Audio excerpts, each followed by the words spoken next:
Welcome! Tonight we explore the terror of being home alone, the kind that turns every shadow into a threat. The stories you'll hear are real, submitted by people who discovered that the real monsters might already be inside. Turn off the lights, lock your doors, and prepare for 5 chilling true accounts of home invasion and fear. Let's begin. Chloe was house-sitting for her parents in a quiet suburb, a place where nothing ever seemed to happen.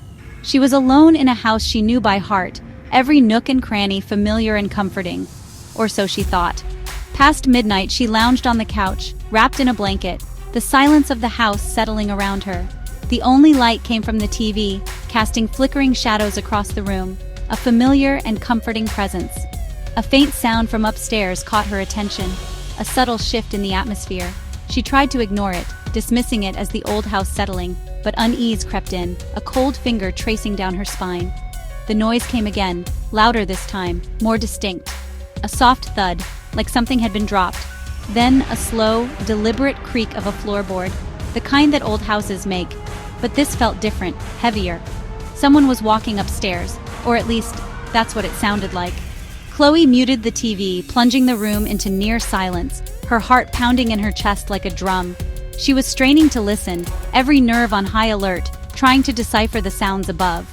The footsteps were careful, intentional, as if someone was trying not to be heard, but failing. She slipped off the couch, her movements slow and deliberate, moving silently toward the kitchen for her phone, her only lifeline to the outside world. To get there, she'd have to pass the staircase, the source of the unsettling sounds. As she reached the hallway, the footsteps stopped, leaving her suspended in a moment of terrifying anticipation. Silence, heavy and expectant, filled the house, amplifying the sound of her own breathing. Then a shadow appeared at the top of the stairs, a dark, looming figure against the dim light. A man, descending slowly, each step deliberate and menacing. Chloe froze, paralyzed by fear, her mind racing, trying to make sense of what she was seeing. The man didn't see her. She realized this was her only chance, a fleeting opportunity to escape. Adrenaline surged, a jolt of pure energy coursing through her veins. She bolted for the back door, her bare feet pounding against the wooden floor. Fumbling with the lock, her fingers slick with sweat, each second feeling like an eternity. She heard the man's footsteps quicken behind her, closing the distance with terrifying speed. Just as she got the door open, a hand grabbed her shirt, yanking her back with unexpected force. She screamed, a primal sound of terror, broke free from his grasp, and ran into the night, not daring to look back. She didn't stop running until she reached the street, the cold asphalt a welcome contrast to the terror she had just escaped. Police arrived, sirens wailing, but the intruder had vanished, swallowed by the darkness. Chloe never felt safe in that house again, the sense of security shattered beyond repair. Sometimes the places we trust most, the sanctuaries we rely on, can betray us in an instant, becoming sources of unimaginable fear. The memory of that night would haunt Chloe forever, a constant reminder of her vulnerability. Even now, every creak in the dark, every unexpected noise, brings it all rushing back, the terror as vivid as the night it happened. The terror of being truly, utterly alone, vulnerable and exposed in the face of the unknown. And the knowledge that someone else might be there, lurking just out of sight, a silent predator in your own home. That's a fear you never forget, a shadow that lingers long after the lights come on. Mark, living alone for the first time, was eager to embrace his newfound independence. He saw it as a fresh start, a chance to define his own space and live life on his own terms. Little did he know, this independence would soon be overshadowed by an unsettling experience, was quickly getting used to the creaks and groans of his old apartment. Every building has its quirks, and Mark found a strange comfort in the familiar sounds of his new home settling around him. The building had character, a history etched into its very foundations. One night, as he was drifting off to sleep, his phone buzzed. An unknown number flashed across the screen. It was late and he didn't recognize the area code. He hesitated, a sense of unease washing over him. He ignored it, figuring it was probably just a wrong number or a telemarketer. But then it buzzed again, persistent and insistent, and again. The relentless buzzing filled the quiet room, amplifying his anxiety. Finally, curiosity and a growing sense of dread won out. He answered, silence. Just a chilling, empty void on the other end of the line. Annoyed and unnerved, he blocked the number, hoping to put an end to the nuisance. But then, an even more unsettling sound pierced the silence. His landline, unused for years, began to ring. A relic from a bygone era, it sat gathering dust on a corner table. Hesitantly, Mark picked up the heavy receiver. More silence, deeper and more oppressive than before. But this time it felt close, almost inside the room, as if the caller was standing right beside him. Panic rising in his chest, he frantically checked his locks and windows, ensuring they were all securely fastened. Everything was secure, bolted shut against the outside world. He called the unknown number back, desperate for answers, for some explanation to the unsettling events unfolding around him. This time, straining his ears, he heard faint breathing, shallow and raspy. And then, a distinct scratchy noise, the sound of fabric rubbing against a microphone. The sound was muffled, but he could pinpoint its origin. It was coming from his closet. Mark realized with horror the chilling truth. That the caller wasn't outside, wasn't some distant prankster. The caller was inside his apartment, sharing his space. He ran, screaming for help, his voice echoing through the empty apartment. As the truth set in with bone-chilling clarity, the threat wasn't lurking outside in the darkness. Sometimes the scariest calls aren't from strangers miles away, but come from within the house, from the very place you consider safe. Mark's sanctuary, his haven, became a trap, a stage for his worst nightmare. And the silence on the line, the absence of any human voice, was more terrifying than any words could ever be. He never slept in that apartment again, unable to shake the feeling of being watched. The memory of that night, the breathing, the silence, the feeling of being violated, never left him, forever etched into his mind. It's a chilling reminder. Not all intruders break down the door, forcing their way in.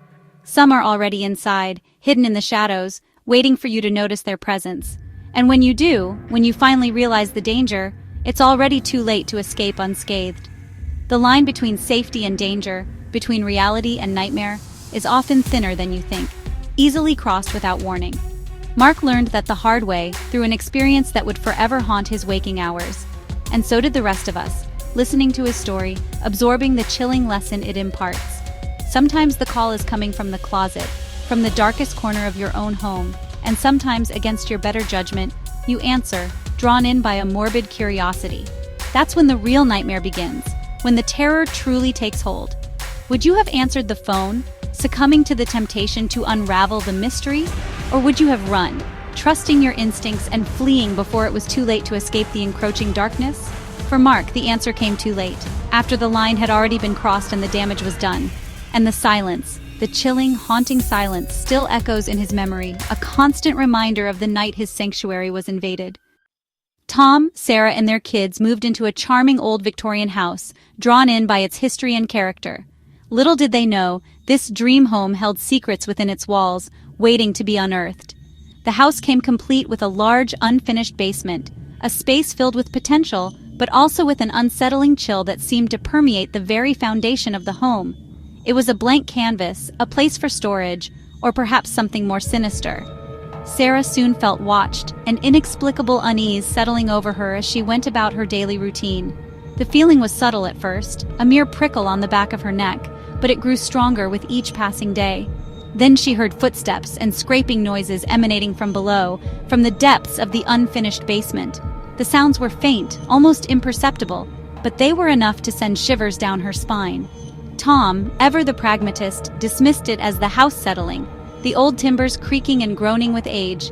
He assured her it was nothing to worry about, just the quirks of an old house finding its equilibrium. But the sounds grew more deliberate, more insistent, as if something was trying to communicate, to make its presence known. The scraping became louder, the footsteps more distinct. One afternoon, while she was alone in the house, the kids at school and Tom at work, the unsettling feeling reached its peak. Sarah distinctly heard footsteps and a strange muffled cough coming from the basement.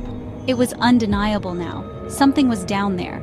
The only entrance to the basement was a heavy, locked door located in the kitchen, a constant reminder of the unknown lurking beneath their feet.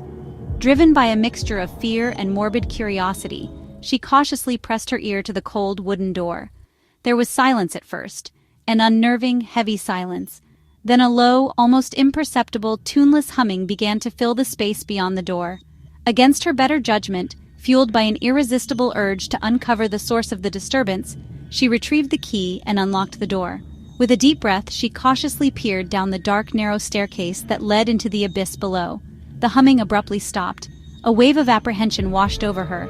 She hesitantly called out, her voice trembling slightly, but no one answered. Only silence echoed back.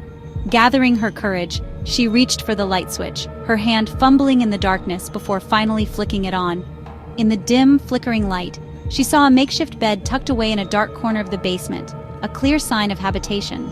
Next to the bed was a crate filled with supplies, non-perishable food items, well-worn books, and other personal belongings, all shrouded in shadows. The horrifying realization dawned on her. Someone had been secretly living in their basement, right beneath their very noses. Suddenly, a floorboard creaked loudly behind her, snapping her out of her horrified trance. She whirled around to see a gaunt, emaciated man standing at the top of the stairs, his eyes hollow and piercing. He was motionless, a silent, menacing figure staring down at her from the shadows. It was then that she understood. He hadn't come from outside. He'd been hiding somewhere else within the house, waiting, watching, biding his time. A blood-curdling scream escaped her lips as she stumbled backward, losing her footing and falling down the steep, unforgiving stairs. The darkness of the basement seemed to rise up and swallow her whole, enveloping her in a chilling embrace. The true horror of the situation wasn't just the strange noises, or the unsettling feeling of being watched. It was the chilling realization that someone, a complete stranger, had been living undetected beneath them, sharing their home without their knowledge. The family never truly felt safe in their own home again, forever haunted by the knowledge of what had transpired beneath their feet. Sometimes, the greatest danger isn't lurking outside in the shadows, but rather right under your feet, hidden in the most unexpected places. And you might remain blissfully unaware of its presence until it's far too late to escape its grasp. The basement, once a mere storage space, became a place of dread, a constant reminder of their vulnerability. It served as a chilling reminder of how easily your sanctuary, your safe haven, can be invaded and defiled. For Sarah, the memory of the humming in the dark, the chilling encounter on the stairs, would forever haunt her dreams. And for the rest of us, it serves as a stark warning. Check your locks, secure your doors, and be vigilant about your surroundings. Never ignore that nagging feeling, that unsettling sense that you're not entirely alone, even when you think you are. Because sometimes, in the darkest corners of your home, you truly aren't. The unknown, the unseen, is often closer than you dare to imagine, lurking just beyond the veil of normalcy. And it's listening, always listening, waiting patiently for the opportune moment to reveal itself. Just below the surface, just below your feet, in the hidden depths of your own home. Would you dare to venture down those stairs, to confront the darkness that lies beneath? Or would you forever remain in blissful ignorance, hoping that the unknown never comes knocking at your door? Jenna, a college student, lived alone on the ground floor, always careful to close her blinds at night. One late night, she noticed a slat was out of place but ignored it. Passing by again, she saw movement outside a shadow behind the bush. She froze, watching as a figure slowly rose, standing motionless in the darkness. The figure watched her, silent and still. Suddenly, it stepped into the light and pressed a hand against her window. Jenna gasped, terror flooding her. She stumbled back, grabbed her phone, and called 911. When she looked again, the shadow was gone. Police found nothing. No footprints, no sign anyone had been there. But Jenna knew what she saw. For the rest of the semester, she couldn't sleep without a light on. The image of the hand on the glass haunted her. Sometimes, the only thing separating you from danger is a thin pane of glass, and sometimes the shadows are watching back. Jenna's story is a reminder: trust your instincts. The feeling of being watched is often more than just paranoia. It's a warning, and sometimes it's the only one you get. Stay vigilant. David spent a weekend alone in his grandfather's remote cabin, deep in the woods. The first night he went to bed, closed the door, and heard a metallic click. The door was locked from the inside. He tried the handle. It wouldn't budge. Annoyance turned to fear when he heard a chair scraping in the main room. Footsteps followed. Slow, heavy, deliberate. David was supposed to be alone. He pressed his ear to the door, listening as the intruder moved around the cabin. The footsteps stopped outside his door. Then came a low, guttural humming, not quite human. David huddled in the corner, trapped, as the humming and scratching at the door continued through the night. At dawn, the noises stopped. He cautiously tried the handle. It opened easily. The cabin was empty, the front door still locked from the inside. No sign of a break-in, no evidence anyone had been there. But David knew what he'd heard. He fled, leaving everything behind. Sometimes the scariest part isn't what you see, but what you hear in the dark. The locked door, the footsteps, the humming. Proof that isolation can be its own kind of horror. David never returned to the cabin, and the woods kept their secrets. The line between reality and nightmare is thin, especially when you're alone. Would you have stayed until morning, or would you have tried to escape into the night? For David, the only escape was daylight, and even then, the fear followed him home. 5 true stories. 5 reminders that home isn't always safe. Double-check your locks tonight and listen to the silence. If you have your own story, share it in the comments below. Thank you for joining me. If you want more true horror, subscribe and turn on notifications. Stay safe, and until next time, try to get some sleep, if you can.